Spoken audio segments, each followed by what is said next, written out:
السلام عليكم.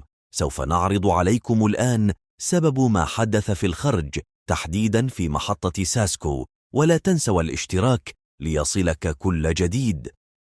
السلام عليكم. هذه صايرة عندنا في الحارة في الخرج. هاي مهي بسبب شيلة، الله يطول لي أعماركم. سبب الله يرحم والديكم، واحد من نفس القبيلة أمه مصرية.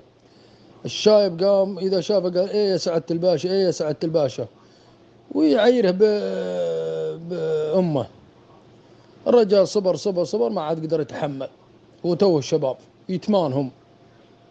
وما قالوا ذاك واعد إيه يا سعادة الباشا، أنا انتظرك في المحطة بالكلام المصري. وارتفع ضغط المسكين وخربها، جاء ورمى الشايب وعياله. وكدنا بعد كلام واجد، وهذا عندنا صايره في الخرج، ما لها دخل الشاله ولا ما يحزنون.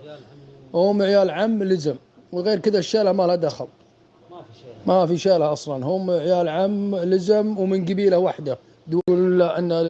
وفي يمني شغال في مزاج تبع القهوه، ما له دخل في السالفه. جته رصاصه طايشه وضربته في راسه وتوفى المسكين.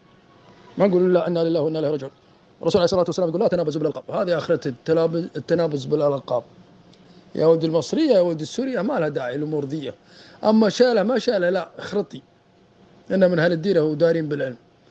ولا هي باول مره، والظاهر انها من زمان تكرر عليه الكلام.